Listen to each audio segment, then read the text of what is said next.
Hello, everybody. Thank you for waiting. Hi, my name is Marc Antoine. I'm your host and master of ceremony. Rachel, thank you for allowing me to get in because there was a screen share, so that's why the number of presenters with audio and video was completely full. I couldn't get in, but I did hear everything. Thank you very much for joining us, all of you watching, and thank you for our panelists. Thank you for being here. Hi.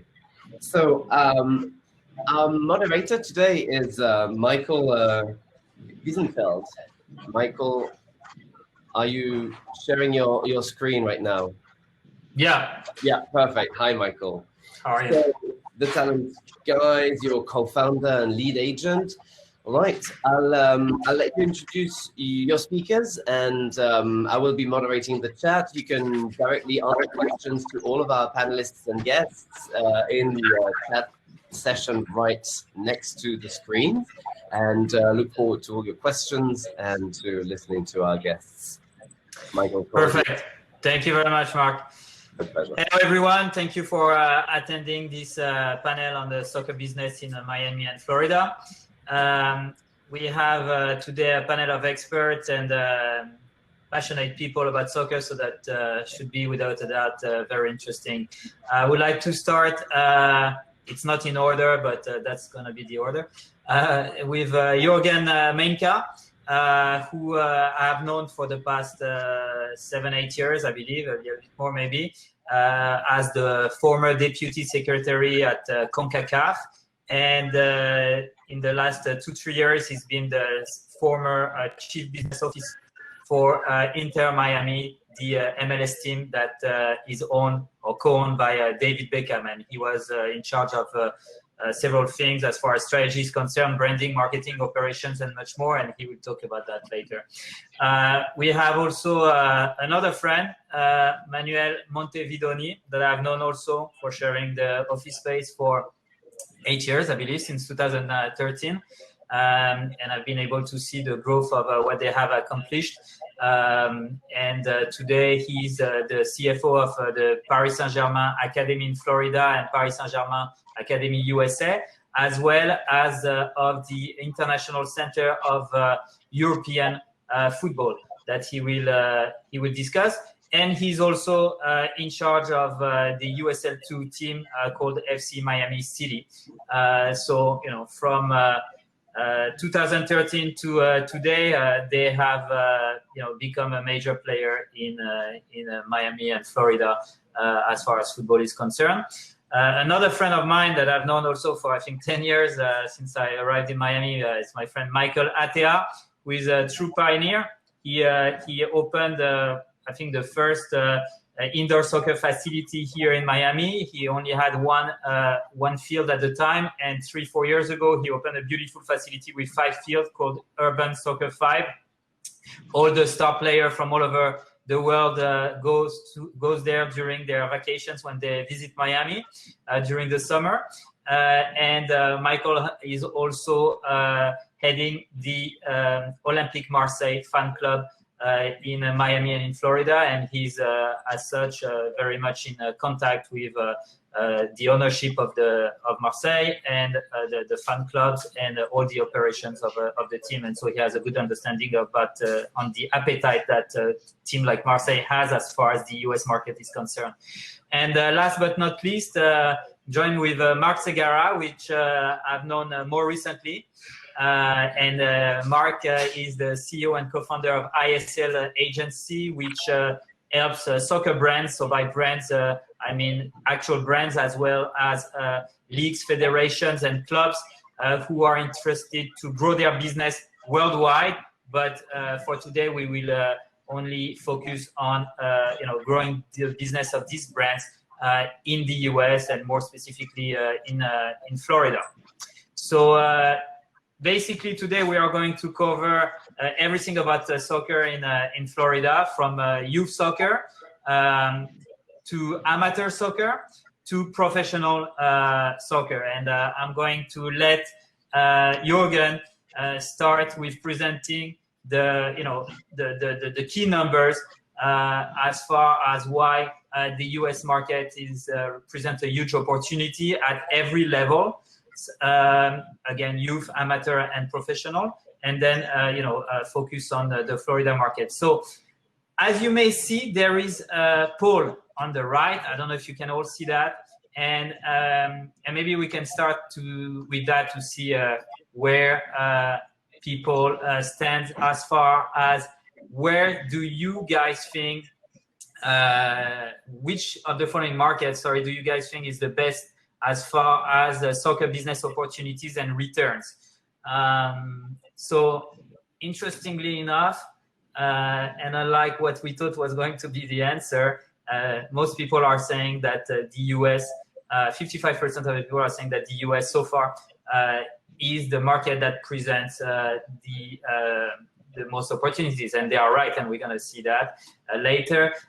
France come second, pretty close, basically, with China and the Middle East. So, Jurgen, you've been, in soccer in Florida for the past 20 or 25 years, I believe, and so you've seen it all. I would like you to tell us, how the soccer market has grown in the US, but more specifically in Florida, and present the first couple of slides that we have prepared for our audience to understand in a very simple way the market with key takeaways. Thank you, Michael. And first and foremost, thank you to the French-American Chamber of Commerce for putting this event together. All of the speakers is an honor. Many of you I know, many of you I've met in this panel, and thank you so much for the opportunity. When you look at the business of soccer, it's inarguably that it's one of the biggest global sports there is, the biggest global single sport it is. But when you look at the United States, I think we need to start focusing on specific numbers to frame how big this opportunity is in every single one of the different areas. To begin with, just to remind the audience, to see the slides in bigger on your screen, you have to double click on the screen where you see the slides. Sorry to Perfect. No, that's a good point. Double click, because the numbers, the bigger, the better. When you're doing that, you're going to see the first slides that talk about how big this market is. And people are going to be surprised. There's 113 million fans of the sport. There was a poll done by ESPN a couple of years ago that engaged with every single person in the United States saying, are you a fan of the sport? That doesn't mean that you have to play, but you have to be engaged somehow with your team, either watching TV or following it. And there's 113 million. Let's think about that. That's 1 out of every 3 Americans has a connection to the game. That gives you the universe to begin with is huge. For many of the sports fans in this country, soccer is the second favorite sport. Think about that.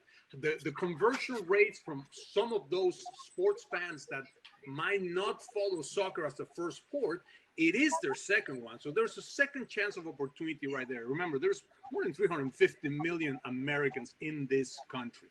65 million of those participate in the game. That means they either play in the PSG Academy, they go and play at Michael's facility, they go through professional soccer, they kick the ball somehow, but they participate in the game. So their level of engagement is even bigger than just a casual fan. Now, when it comes to the growth of the sport, you got to think that a measuring point is Major League Soccer, which is the first division, the Tier 1 men's league in this country. When you look at the numbers of people actually going to the stadiums, there are more than 21,000. This was statistics from 2019, 21,305 average attendance. That is, when you compare it to the NBA and the NHL, arguably the NBA, one of the biggest sports in this country after the NFL, this exceeds that attendance. So, big universe, a lot of people follow the game. There's a lot of fans. There are a lot of people playing the game, and they are actually engaging with the sport by paying a ticket and going to the stadium. So that's incredibly powerful. That hopefully get the listeners and the people watching an idea and perking their ears, saying, "Oh my God, there's something different in this opportunity." If you go to the next screen, it's important to explain how the, let's call it the soccer pyramid works in the United States. At the top tier, you got MLS, as the men's league, and then you got the NWSL, which is the professional women's league, as the top tier sanctioned by FIFA leagues in this country. Then you go to Division 2, Division 3, which is USL Championship, USL 1, and then you follow down in the tunnel to the amateur level, which includes pay-to-play, which is very big in the United States. Many of us grew up kicking the ball in our neighborhoods without paying a dime for it. In this country, the pay-to-play model has been really engaged in developing that talent. There's free, there's academies, there's camps, and a lot of us are going to touch upon them, and there's recreational. So everybody is engaged in this pyramid, and there's a tunnel. Remember, this country, the Division 1 league, is only 25 years old. When we compare that to any of the clubs around the world, we're a baby in diapers, correct? So big market, big opportunity, big engagement, young league. Let's go to the next slide, Michael, if you don't mind, please. So in this slide, it's important to understand that when we're going to measure the market, we're going to measure at the top, at the league that's really driving it, Major League Soccer. The audience that is following professional soccer in the United States is young, 18 to 34 years demographic. That is the type of fan base that is following Major League Soccer. And within that 18 to 34, in 2018, Nielsen did a rating study comparing Major League Soccer versus the NBA, the NFL, the Major League Baseball, and hockey. And surprisingly, for many of us, soccer is higher in any of these variables than any of the other sports. Audiences, people watching soccer, has grown in the 18 to 34 year bracket compared to the NBA, the NFL, and all of those other leagues. We were discussing before this forum that, the baseball league, the traditional American sport, the average audience when it comes to the World Series, their championships, is 57 years of age. If I'm the commissioner of that league, I'm worried where my next fan is going to come from. Not in soccer. Soccer, big participation, big numbers, big opportunity, young league with a funnel to grow. So hopefully this sets a little bit the stage, and now we can go into the different areas and talk about the different opportunities there are, Michael.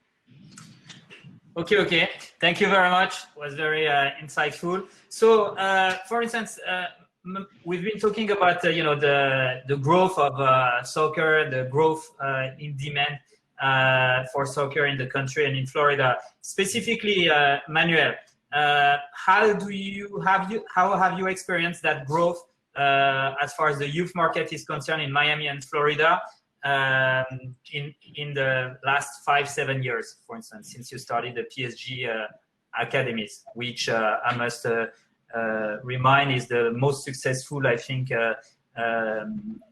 academies for PSG in the world. Thank you, Mike. Thank you, everyone. So just to follow up on what Jurgen was just saying, the trend that we're seeing in other sports, especially in baseball, there is clearly one of the most significant sports here in South Florida due to the large Cuban community.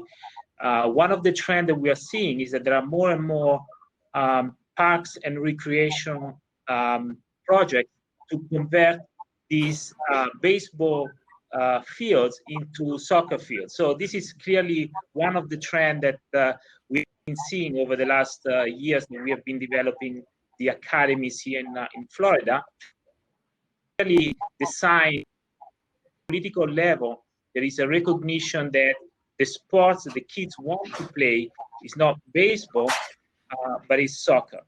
And what we have been seeing also is there is a clear trend, as much as there is a trend in having new franchises in MLS and the development of professionalized leagues like USL Championship and USL League One, there is a trend to have more and more professionalized organizations that teach soccer to kids. So that is clearly a big driver when you are to establish a soccer academy, to have an organization that is backed up by a real soccer methodology, by a brand that is recognized, that the players can connect to, that give the opportunities to the players to enjoy and experience the club, not only by watching the games, but also with a number of initiatives that allows them to go, for example, to Paris in our case, or to other European cities in the case of other clubs. And a last thing that I would like to point the attention of all our listeners today is the trend that there is there in terms of more and more knowledge amongst parents of where you should seek quality training compared to the typical neighborhood clubs, where basically coaches, they never played soccer themselves, or they weren't really exposed to the game. So these are the trends that since we launched the PSG Academy back in 2014 in Florida, that we have been seeing and that we have been solicited by potential investors to get the affiliation with the Paris Saint-Germain club. And so how many kids, for instance, you have today in South Florida, and versus how many you had the first year you started, I believe in 2014 or 15? Well, I mean, when we started, it was a very small academy. We had just 200 players. And today, between all our different locations here in just South Florida, we have over 1,000 players. That they range from U8, that's the first say step into the organized competitive soccer in the United States, up to our U19 teams that compete through our, and you mentioned it before, we own a USL League 2 team that allowed the transition of our players that are in the PSG model into the amateur model of USL, that would transition this player to the US professional soccer clubs if they wish to pursue that career. And to give an idea to our audience about the business potential, how much are these kids paying from 8-year-old to let's say 18-year-old? So in Florida is a relatively inexpensive, I would say, market. So the club fees are typically around $2,000 a year, and then to which you should add then, of course, the competition, the travel, the tournament. That is all depend on the choices of the team, whether they decide to travel out of state or not. And then in other markets in the US, you have prices that go significantly higher. Think about Texas, where it typically varies from $4,000 to $5,000 a year.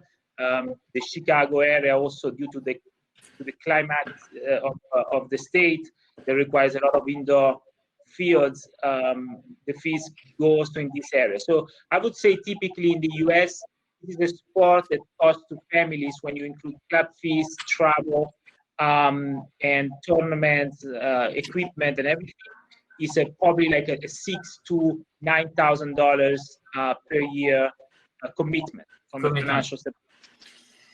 Okay, which is not affordable, but again, there is a huge demand for that sports for various reasons, and that's why there is a big opportunity that clubs, and not necessarily clubs, are interested in leveraging. Mike, can you also tell us about how you have seen that growth in demand since you started your first facility up to today, as far as amateur soccer is concerned? Because I guess I mean most of your clients are adults playing recreational 5v5 at your facilities, but you also have, I know, kids and camps for kids. But as far as adults, when I say adults, let's say 16 years old and up, playing recreationally just to have fun and to exercise. How do you have seen that demand grow in the past 10 years, and how is it today? Well, I mean, my side, since one field for more than 11 years. Now I have 6 fields, and we still booked, and we really from 4 until like 1 o'clock, 2 o'clock in the morning, all the 6 fully full. I have also, I mean, you know, I'm talking about me, but I was the first facility in 2007, and now we have more different facilities in Miami. So in like 13 years, it went from 1 field, the one I had in Wynwood, to 20 more than 20 facilities in Miami, and it keeps on growing. I know a lot of more projects opening here and here and here, and more coming. So we have to answer this demand. And when did you see? My side, I have 6.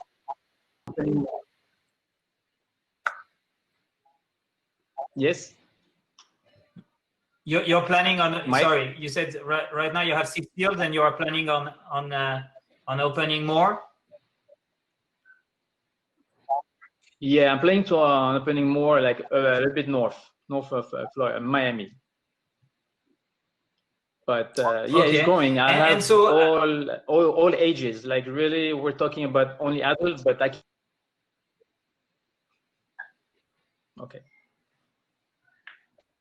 And so you've seen that growth starting when, like in 2015, or has it been very linear, or has it been an exponential growth in the past 5 years with maybe people getting excited with Inter Miami and David Beckham opening up a franchise here, or or have you seen that huge demand from the very beginning?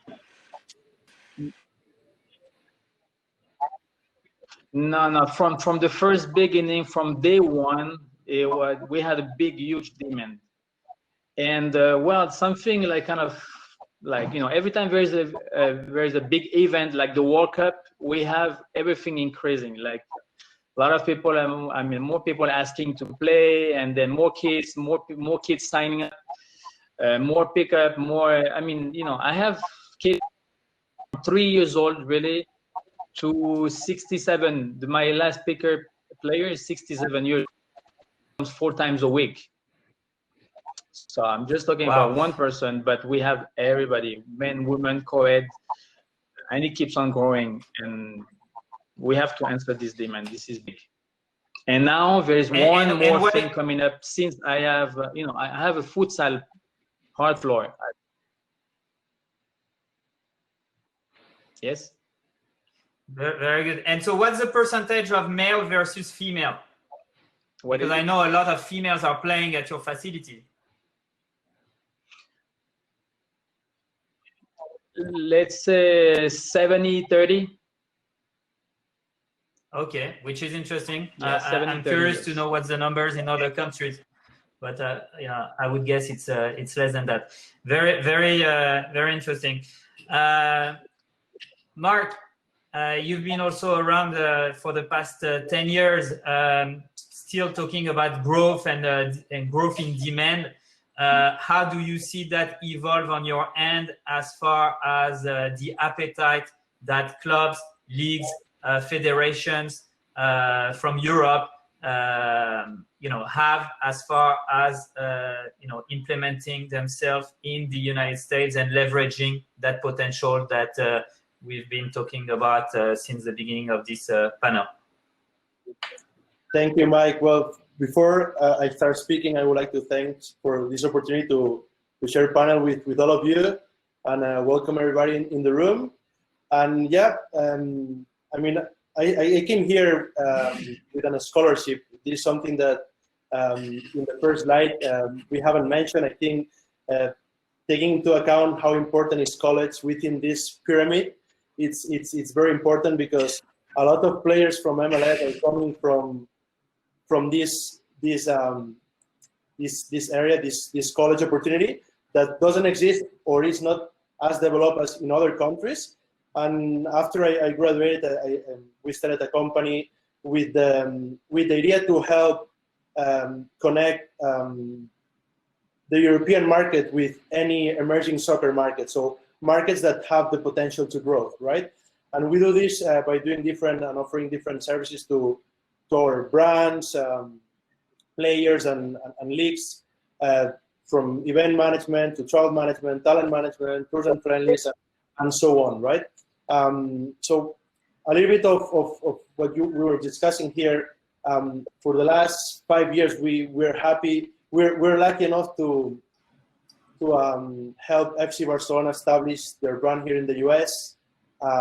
We started with a few camps, and now we're able to grow to over 6,000 to 7,000 campers a year. And there is a huge opportunity. And I would like to explain a little bit better why. Where is the opportunity coming from, and what people should know or understand about the US market. Okay. Perfect. So as we mentioned briefly, I think the pool of players is much bigger than in any other country. From boys and girls, I think the market share for both of them, it's equal, it's 50-50. That doesn't happen in any other market. We're talking around, after the soccer.com studies, around 14 to 16 million federates that play soccer nowadays. And we need to understand, and I've been reading some questions about Stefan Rivera and Cyril about the pay-to-play system, right? The reality that when you compare that to other countries, it is true that in the US, people pay a little bit more to play soccer, but it's also, that cost is higher to run an operation. So therefore, the price should be somehow at the same level as the operational cost.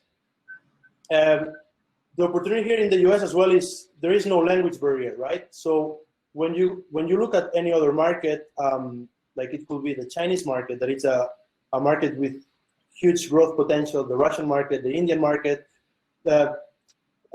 most of the people speaks English, and there is a huge percentage of Hispanic people living in the US that speak Spanish, right? So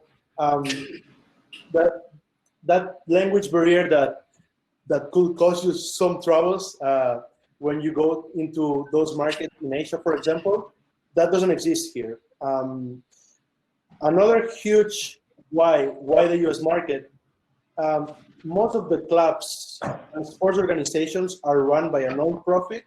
So when it comes to investing your money or your discriminatory income to put into this type of projects, it's also a huge advantage, as well as the tax brackets, right? So somebody that earns the same in Spain will pay much more taxes than the taxes that they pay here in the US. So that's another advantage for any investor, soccer player that wants to retire and start his business. They have to look into those things. And I think that's pretty much it. I would like my colleagues here in the room to discuss, and if you would like to answer the question about the pay-to-play, why is it that expensive?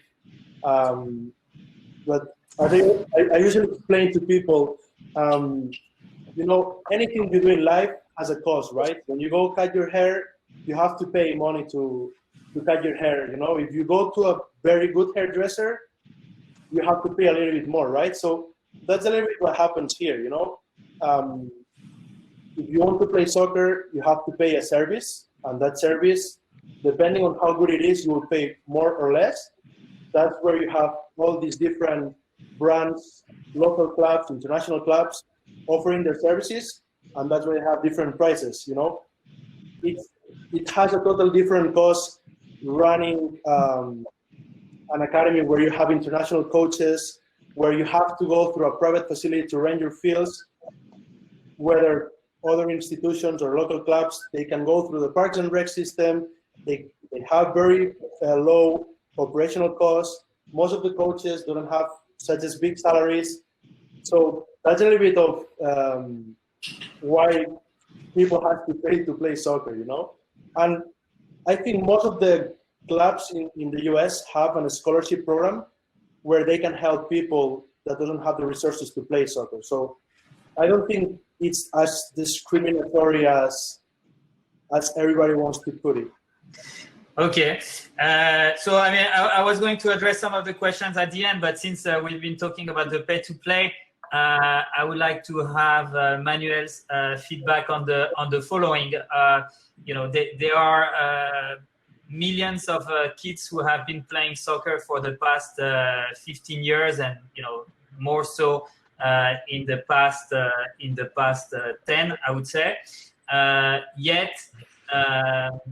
We are having, as a country, a very hard time to produce top players at the international level. And oftentimes, the reason that is said to be due to the fact that we pay to play in the US versus in Europe, where, you know, once you get to an academy, you don't pay. I mean, once you're good, basically you don't pay. Only the kids who are not good pay. And in the US, it's a little bit different. So I would like to have your perspective on that, Manuel, because you have the youth academies with PSG, you have the recreational, you have the travel, but you also have, as you said, the USSL2 teams to help the potential players to get a shot at the professional careers, and you also have the International Center for European Football, which is a real academy like we know it in Europe. So again, my question is, how come with all these kids playing soccer in the country, we are not able to create more top players? Because the parents put the money, the parents put the time, but there is something that is, not, I guess, solving that equation at some point. What's your take on that?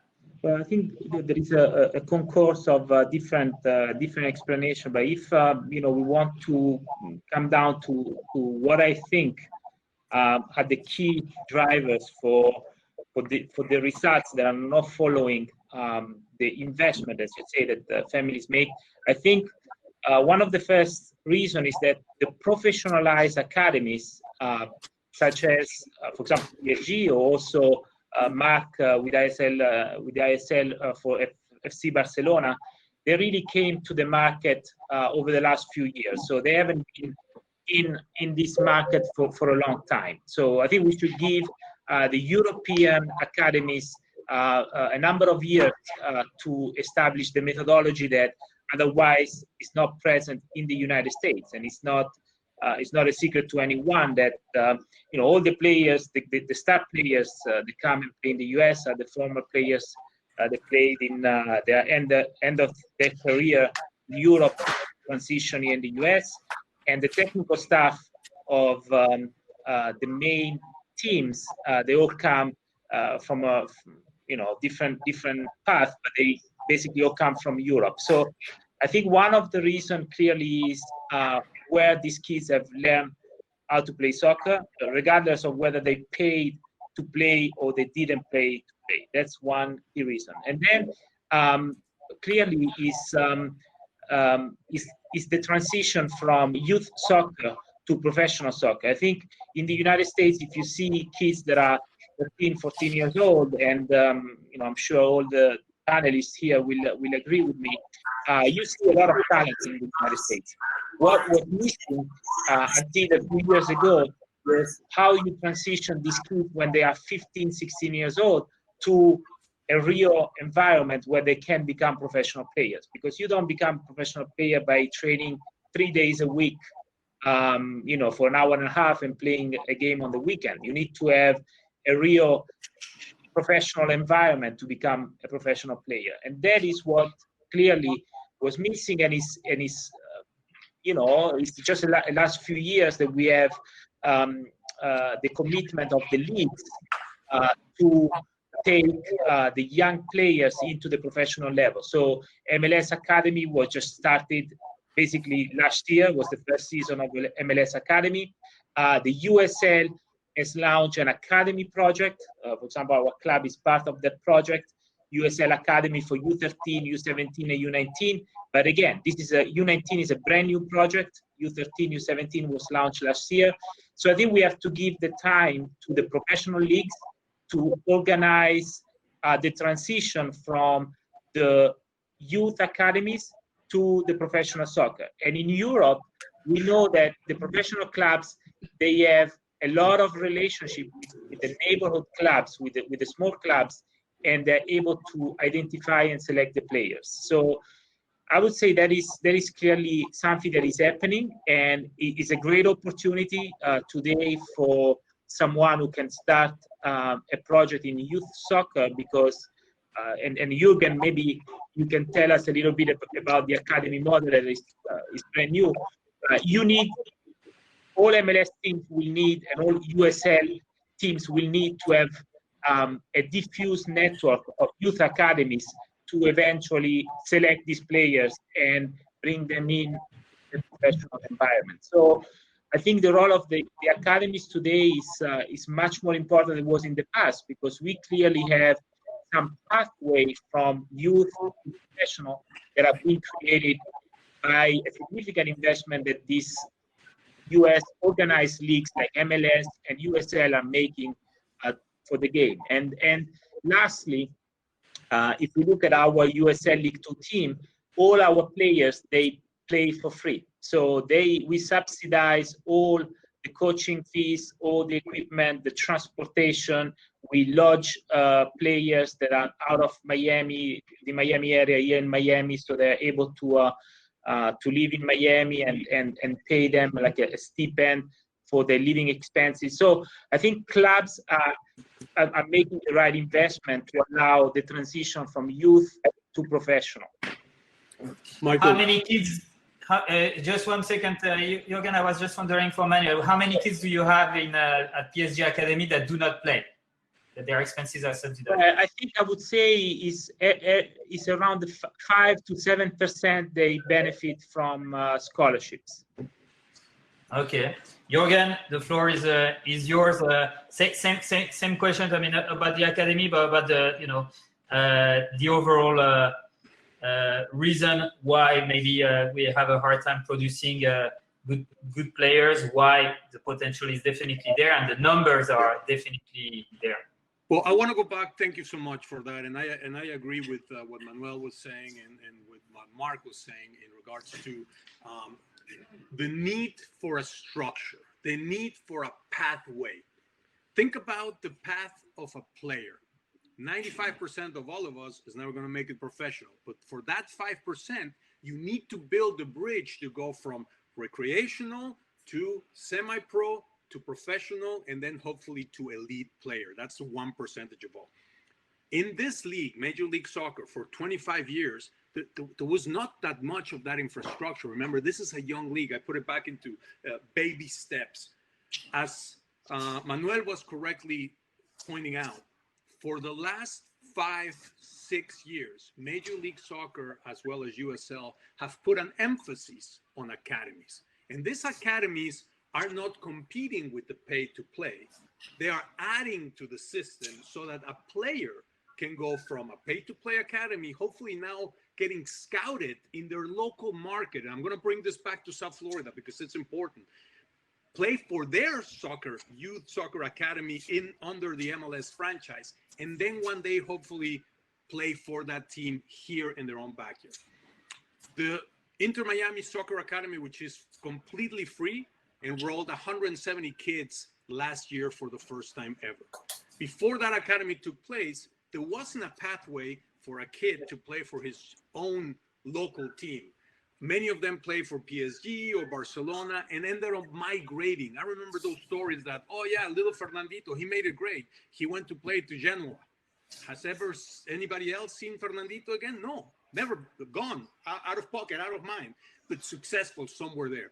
You need to create successful stories here to bridge that gap. And then hopefully that kid one day plays for Inter Miami locally. He goes through the PSG or through the Barcelona Academy, gets scouted by the Inter Miami one, gets a free ride, and then plays locally. And why not? One day in 2026, maybe play for the national team in front of their own, people here in the backyard, or migrate to Europe as it's the big dream for anyone.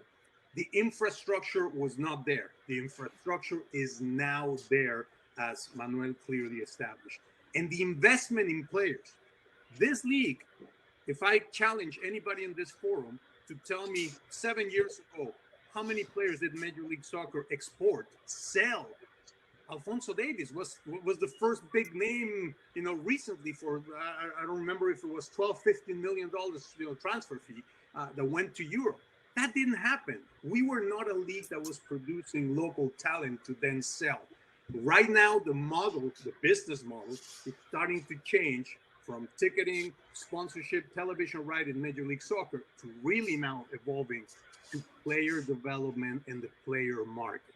So that is another fuse that enhances the interest in creating academies locally to provide opportunities, but also to scout that talent that can provide success to the team, but also money to the local team. I don't know if that helps frame it from a Major League Soccer point of view.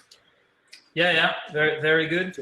So we have tons of questions. Yes, so, Michael, I wanted to stir you in that direction because I see, I mean, it's a very passionate discussion, and we have about 10 to 13 minutes left for this table. And indeed, the questions are packing up. Do you want to go through them one by one? Do you want to group them into teams?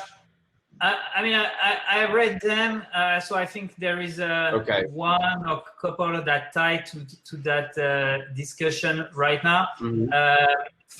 So the other way around, and that's a question I wanted to ask Jurgen and as well as Marc.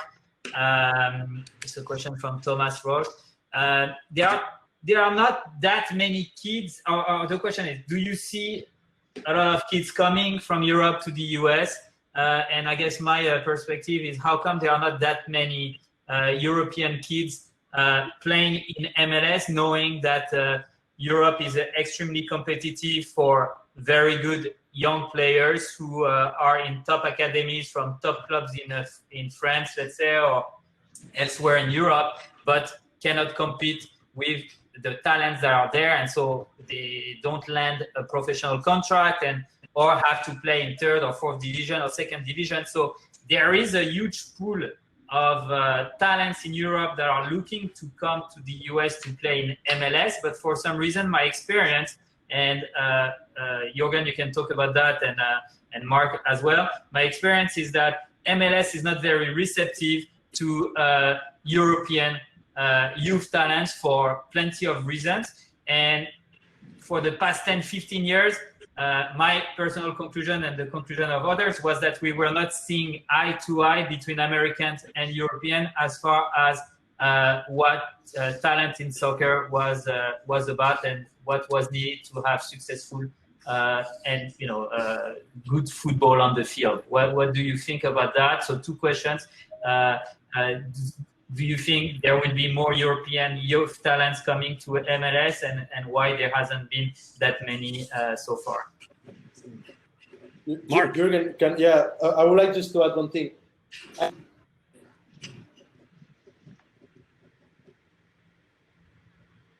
Marc? Segarra has frozen for some reason. He has frozen. So, Jurgen, you want to take on? Yeah. Absolutely. So there's a couple of reasons why maybe MLS is not that open to bringing players from abroad, young players from abroad. And that reason is we want to compete as a country at the biggest stage. And in order to compete at the biggest stage, you need to create and develop your own players. If you look at the pool for the U.S. men's national team today, most of those players have been either grown here, but playing abroad. Correct. So the focus of the federation and the league as a combined strategy is to really field one day, hopefully, a World Cup team that can actually make it to the finals of that competition. Because what that would do to the sport in this country would accelerate it 1,000,000 miles an hour. So, and also you got competitive issues in the sense that you only have a certain amount of international player spots in your team that you can field. So strategically now you're talking about the coaches having to make decisions what player to sign or actually develop here, and within a spectrum that is a single entity, and it's a salary cap based league. Please remember that Major League Soccer teams have a salary cap, and they can only get a couple of international players above that salary cap that they're going to be super strategic in how they can pay. Think about one of them that came from Europe, Italian player, Giovinco, who played for Toronto FC. He didn't come to retire. He was a strategic young player that was brought from Italy to play in MLS and perform fantastically well for Toronto for a couple of years. So there are those examples, but remember, the strategy is develop American talent, because at the end of the day, you are the feeder system to your national team. And if something happened in 2018, when the national team did not go to the FIFA World Cup, I think the heart felt among us in this industry was that set us a little bit back instead of that momentum that we were carrying as a nation. Very interesting. Manuel, I know that you were not in the soccer world before you started the PSG Academy, so I would like to have your perspectives on what you thought was the potential of soccer business, when you started versus what you are seeing right now and what you have been experiencing in the past 5 years. And I'm saying that in relation to a comment that I see here that is interesting, and that's the reason why we have this panel. Someone, and maybe Jurgen, you want to address that also with the slide, but someone wrote that there is a lack of culture of soccer as a sport in the US. The NBA and the NFL are popular because there is crossover with popular US culture, music and so on, and that soccer needs to get out of the suburb and into the city to become more popular. So maybe Manuel, since again, you were not in the soccer world before and you've been successfully in the past 7-8 years, you can tell us what you were expecting and what you have been experiencing, and second of all, maybe Jurgen, you can address that comment about the supposedly lack of culture of soccer in the US, which I don't believe is the case at all. But I couldn't disagree more strongly with this comment, because what we see, but not only in Florida, because we operate a master franchise of PSG academies all over the United States, so we know very well the markets. We do market study all over the United States. Soccer is extremely popular, and it's not a sport that is played in the inner cities, maybe as someone can describe. This is a sport that is loved by boys and girls alike. There are millions of young girls that play the sport, and the US produce the best women's soccer players by far in the world, a world champion. So my take on this is really that there isn't any lack of culture of soccer. There is, as Jurgen was pointing out, the drive of soccer in the US is young population, is the 18 to 34 years old people. And, if you look back at, 10 years, 15 years ago, and the people that go to stadiums and watch the NFL, they have less and less spectators, less and less viewers. And I think the main indicator that soccer is the sports of the future in the US is to look into ownership groups in soccer. You see more and more NFL, NBA ownership group that now invest in soccer. They diversify because they have the experience in running sports organization, entertainment, creating fan base, creating amazing experience, when you go watch a game. And these ownership groups are making strategic steps to buy soccer franchises from MLS down to USL, because they have to diversify, and because the future is not going to be, as Jurgen was saying, it's not going to be the old sports that people maybe abroad might believe the Americans follow on TV. And to finish on that, and to, I guess, lead to the end of that panel, unfortunately, but Jurgen, do you want to comment and also address that point and that question with that by commenting that slide showing clearly that on the Miami market, but I think it's something that we can say across the US, actually the engagement of fans is much stronger in MLS than in any other teams across other leagues. Absolutely. This slide is from last year when we were launching the team, and it has updated stats.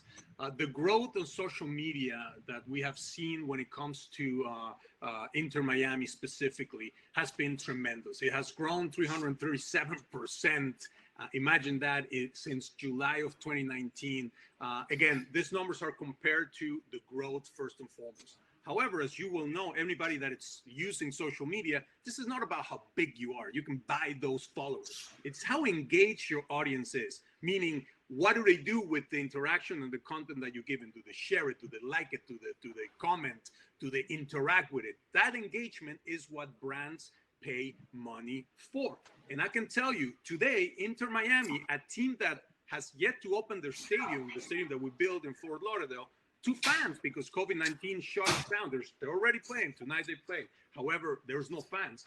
They are the most engaged fan base in all South Florida sports, including the Miami Heat, the Dolphins, the Marlins, and the Panthers.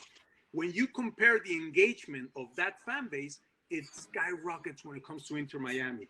And now when we look at that brand across the landscape of Major League Soccer, we like to compare ourselves, we still eclipse teams like Sounders, who have been in the league for a lot of time, a lot of years. Atlanta United, who drives 70,000 people for every game in the stadium. So this young audience in South Florida on this team is incredibly, incredibly active and engaging. And that goes back to what Manuel was saying and Marc was saying.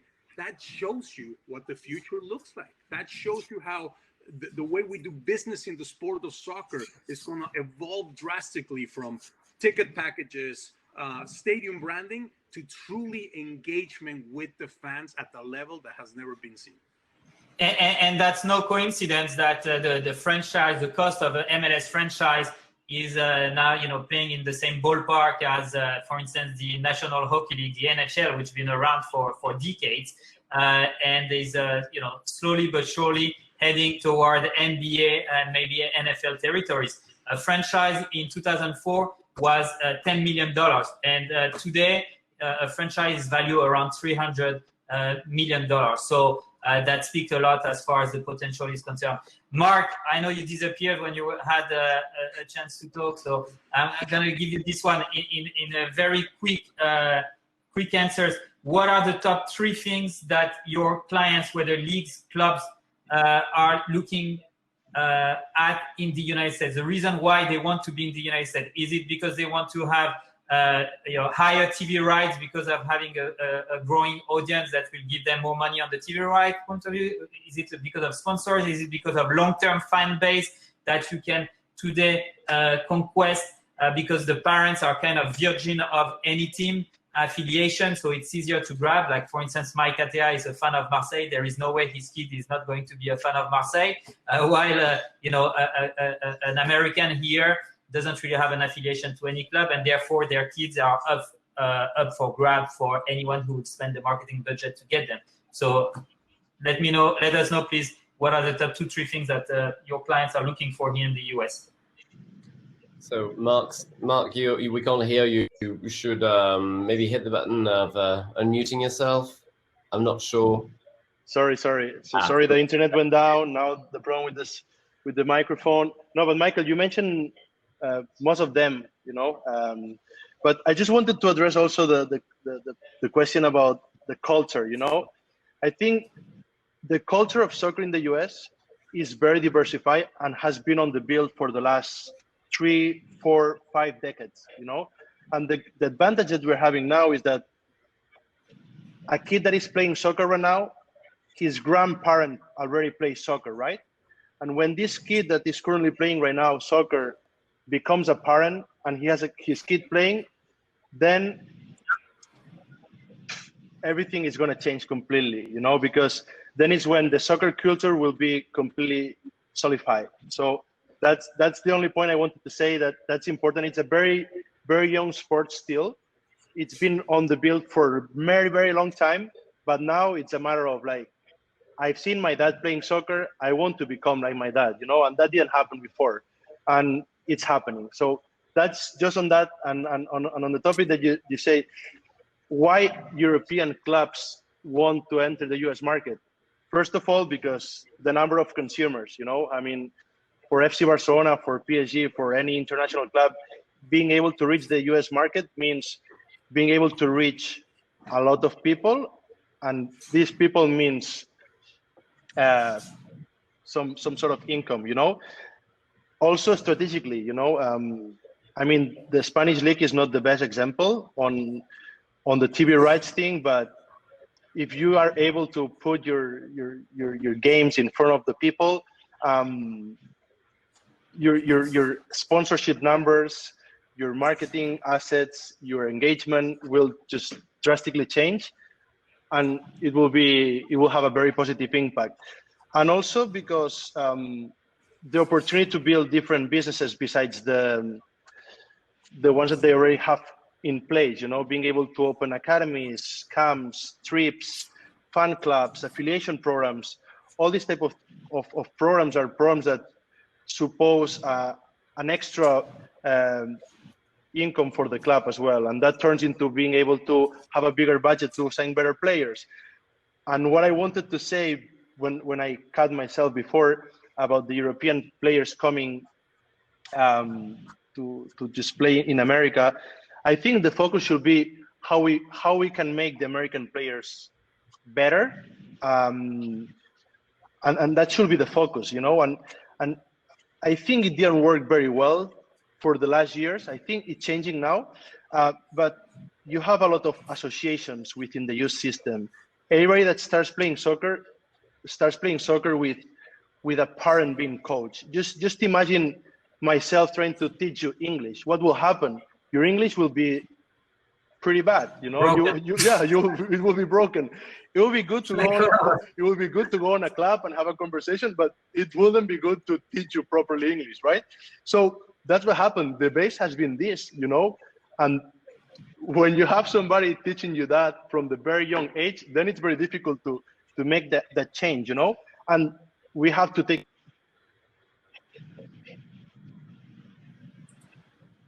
Marc, politics in the US market that we haven't mentioned. I think we, and that could be a conversation of hours and hours and hours. So Mike, the last questions, because you're very local again. I'm sorry, Michael. We won't have more questions. We really have no more time because we're coming to the very end of the final 30 seconds that we are all allocated. But I do encourage all of you watching right now to reach out directly to all of our guests and panelists today in the top right corner, and people, you can have request one-on-ones, you can send messages. And Michael, if you'd like to just conclude very briefly this session. Yes.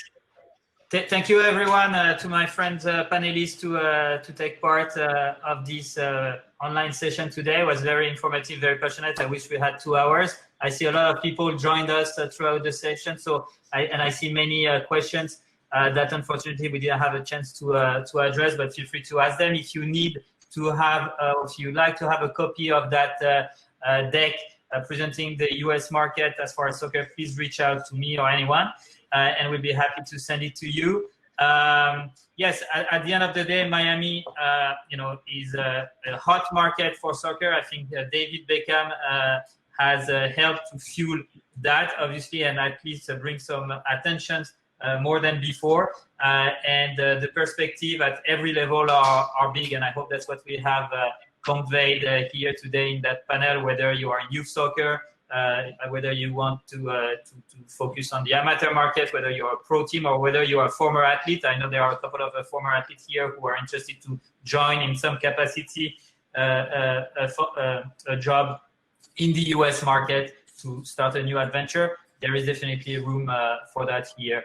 I see we are being blessed by having the Richie Siegel here, the commissioner of the NASL. So hi, Richie, my friend. Thank you for being here.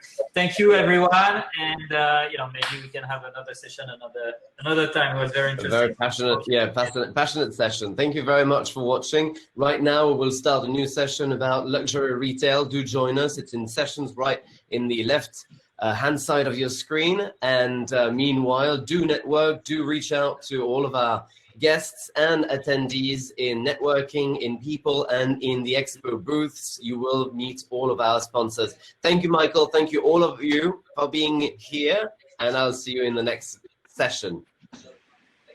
Thank you.